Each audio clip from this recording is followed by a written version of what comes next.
Hi hello నమస్తే. ఒంగోలులో ఒక దారుణమైనటువంటి ఒక ఇన్సిడెంట్ జరిగిందని నాకొక సమాచారం పంపించారు.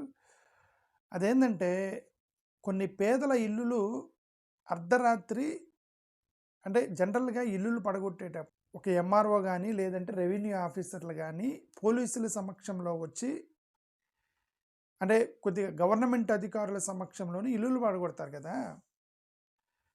కానీ ఒంగోలులో రెవెన్యూ అధికారులు లేకుండా డైరెక్ట్‌గా పార్టీ ఎవరైతే ఆ ల్యాండ్ మాదని క్లెయిమ్ చేసుకుంటున్న పార్టీ ఎవరైతే ఉన్నారో వాళ్ళే డైరెక్ట్‌గా ప్రొక్లైన్‌లు తీసుకొచ్చేసి అక్కడ ఆల్మోస్ట్ ఒక 60 ఇల్లులు ఎస్సీ, ఎస్టీ, బీసీలకు సంబంధించినటువంటి పేదల ఇల్లులు పడగొట్టారట. అది చూడండి ఒకసారి.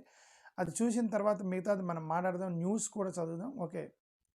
ఇది నేను మీకు వాయిస్ మ్యూట్‌లో పెట్టి ఎందుకంటే ఒక సాంగ్ వస్తుంది వెనక పక్కన.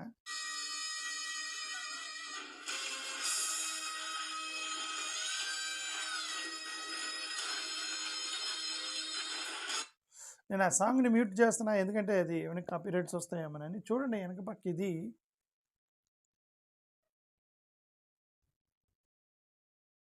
అవన్నీ చూడండి అది పడగొట్టదు. మంచి మంచి ఇల్లులు మొత్తం ఇక్కడ కట్టిన ఇల్లులు మొత్తం పడగొడుతున్నారు.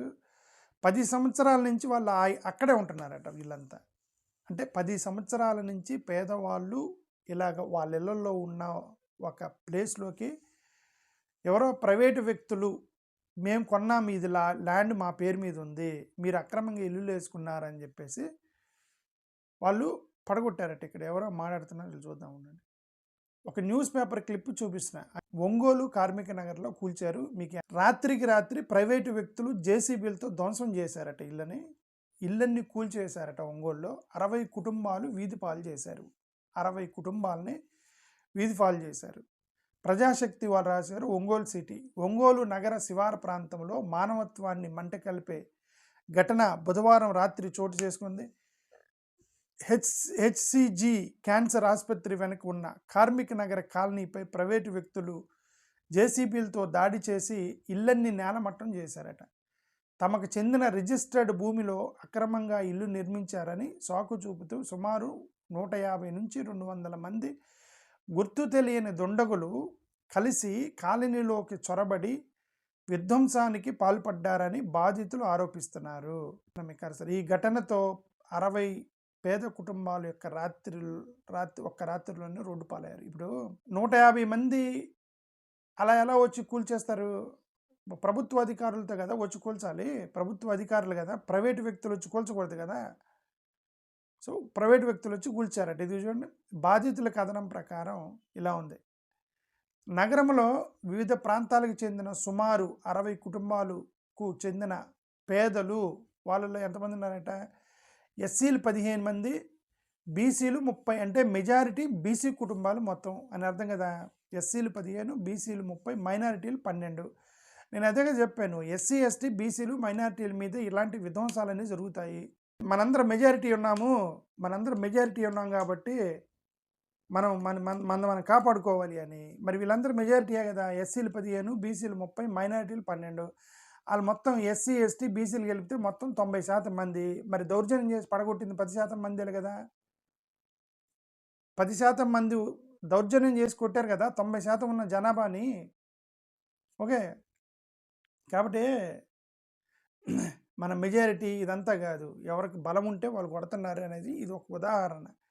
ఎస్సీ, ఎస్టీలకు సంబంధించిన, బీసీలకు సంబంధించినటువంటి 15, ఎస్సీలు 15 కుటుంబాలు, బీసీలు 30, 12, మైనారిటీలు 12, ఓసీలు దాంట్లో 4 ఉన్నారట.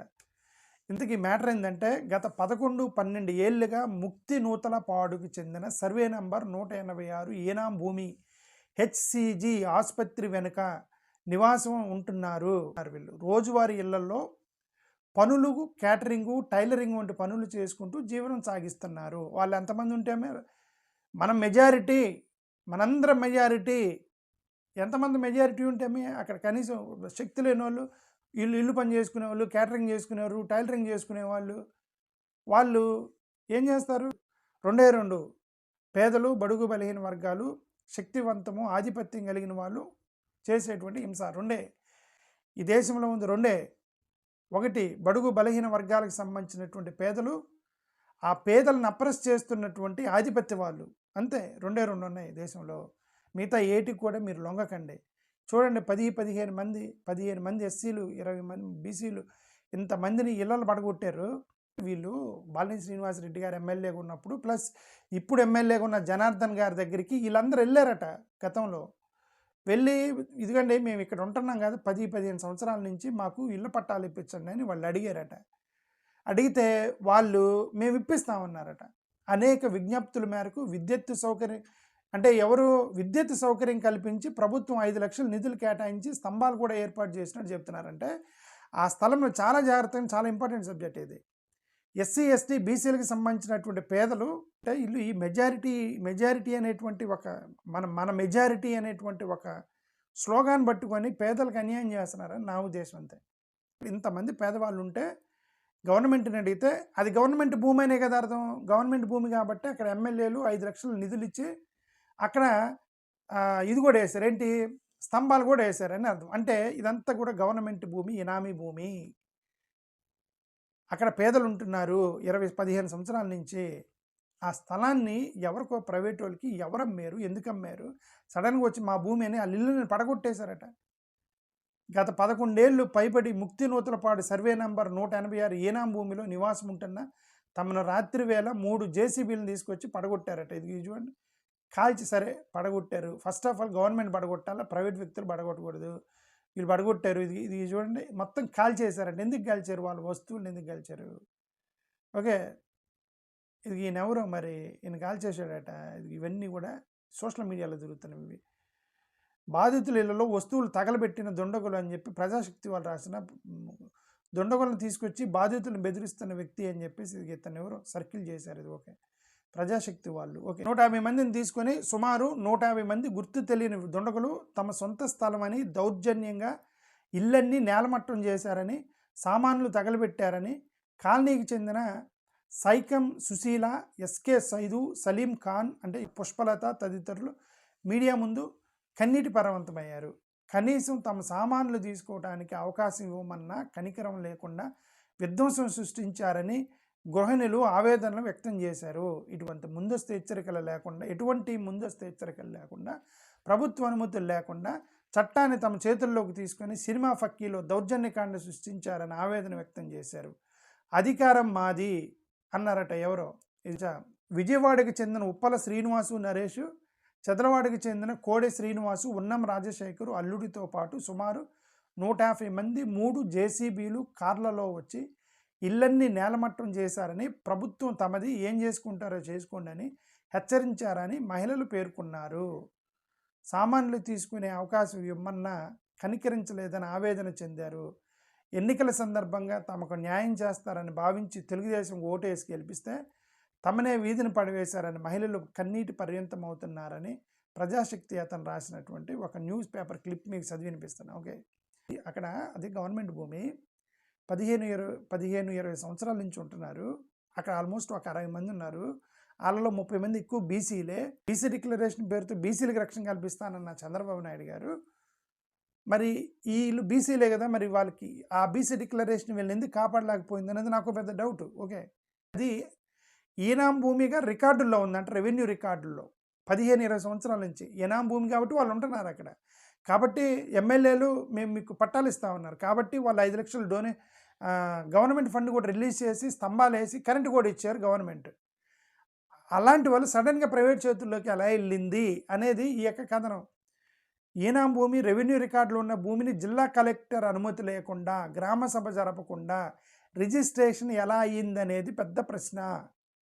ముక్తి నూతలపాడు సర్వే నంబర్ 186 చివుకుల రామకృష్ణ, లక్ష్మీ నరసింహం మరొకరి పేరుతో 12.80 ఎకరాల ఈనాం భూమిగా రెవెన్యూ రికార్డులో ఉన్న భూమి పరమేశ్వరి ఎంటర్ప్రైజెస్ పేరున ₹1 రిజిస్ట్రేషన్ చేయగా నిర్వాహకులు 7 నుంచి 30 ఎకరాలు వెంచర్ వేసి విక్రయించిన అంశంపై ఫిర్యాదులు ఉన్నాయి. అంటే గతంలో ఇది సర్వే నంబర్ 186లో రామకృష్ణ, లక్ష్మీ నరసింహము వాళ్ళ పేరు మీద 12 ఎకరాల భూమి ఉందంట. దాన్ని ఇనాం భూమిగా చూపిస్తున్నారట. అయితే చివుకుల రామకృష్ణ, లక్ష్మీ నరసింహము వాళ్ళు కొంతమంది రూపాయి పేరు మీద రిజిస్ట్రేషన్ చేస్తే వాళ్ళలో 7 ఎకరాలు వెంచరేసి విక్రయించారట. దాని మీద ఫిర్యాదులు వచ్చాయట గతంలో. ఈ వెంచర్కి చెందిన నిర్వాహకులు మరణించగా ఆ వెంచర్ ఎవరైతే అమ్మారో వాళ్ళు చనిపోయారట. వాళ్ళు చనిపోగా ఇదే సర్వే నంబర్ భూమిని ఏ విధంగా సబ్ డివిజన్ చేశారు, సదరు భూమిని ఎప్పుడు ప్రభుత్వం ఈనాందారులైన కుమ్మరుల నుంచి స్వాధీనం చేసుకున్నారు, సదరు భూమిని ఎప్పుడు ప్రభుత్వం ఈనాందారులైన సదరు భూమిని అనంతరం ఎవరికి కేటాయించింది, ఆ భూమి పొందిన వారెవరు, హక్కుదారులు ఎవరు అనే వివరాలు రెవెన్యూ రికార్డుల్లో లేకుండానే ఒంగోలు కేంద్రంగా రిజిస్ట్రేషన్ జరపడం వెనక ఎవరి హస్తం ఉందో తెలియాల్సి ఉంది అని ఈ యొక్క ఒంగోలు దాని కథనం ప్రకారం ఇది. బతిమాలినా కనికరించలేదు బాధితుడు సైదు. సామాన్లు తీసుకుంటామని కొంచెం టైం ఇవ్వమని బతిమాలిన కనికరించలేదు. దౌర్జన్యం చేసి దిక్కున్న చోట చెప్పుకోమని బెదిరించారు. నేలమట్టం చేశారు బాధితుడు సలీం. ఇల్లు తొలగించడానికి ఎటువంటి అనుమతులు లేకుండానే స్థలాలు మావి అని దౌర్జన్యం చేశారు. అధికారులు ఎవరూ లేకుండా 2-3 పోలీసులు వెంటబెట్టుకొని వచ్చి అప్పటికప్పుడు నేలమట్టం చేశారు. గుండె జబ్బుతో ఉన్నామని చెప్పినా కూడా కనికరం చూపలేదు. 4 పిల్లలకు పెళ్లిళ్ళు చేసి పెన్షన్తో రేషన్ బియ్యంతో బతుకుతున్నాము, మమ్మల్ని రోడ్డు పాలు చేశారు. బాధితులకు అండగా సిపిఎం చీకటి శ్రీనివాసరావు, సిపిఎం నగరి కార్యదర్శి ఒంగోలు. ఇతనేమన్నాడు, హక్కుదారుల పేరుతో ప్రైవేటు వ్యక్తులు కాలనీలు, ఇక్కడ బాధితుల తరపున సిపిఎం వాళ్ళు వచ్చారట. అక్కడ హక్కుదారుల పేరుతో ప్రైవేటు వ్యక్తుల కాలనీని హక్కుదారుల పేరుతో ప్రైవేటు వ్యక్తుల కాలనీని నేలమట్టం గావించి కాలనీ వాసులపై దౌర్జన్యం చేయడం శాంతి భద్రతలకు విఘాతం కలిగించేదిగా ఉంది. ఈ చర్యలకు పాల్పడిన వారిని శిక్షించాలి. ఈ చర్యలు తీవ్రంగా ఖండిస్తున్నాం. నిర్వాసితులు రక్షణ కల్పించి పునరావాసం కల్పించాలి. బాధితులకు సిపిఎం అండగా ఉంటుంది అని దీని యొక్క కథనం ప్రకారం బాధితులకు నష్టపరిహారం చెల్లించాలి. శ్రీనివాసరావు, సిపిఐ నగర కార్యదర్శి ఒంగోలు. ఇతనేమంటాడు, ప్రైవేట్ సైన్యంలో దౌర్జన్యంతో ఇల్లు కూల్చివేతకు పాల్పడిన దుండగులను కఠినంగా శిక్షించాలి. బాధితులకు నష్టపరిహారం చెల్లించాలి. ఈనాం భూముల అక్రమ రిజిస్ట్రేషన్ అంశం నిగ్గు తేల్చాలి. అది సంగతి. ఇది ఎంటైర్ న్యూస్ పేపర్లో వచ్చినటువంటి కథనం.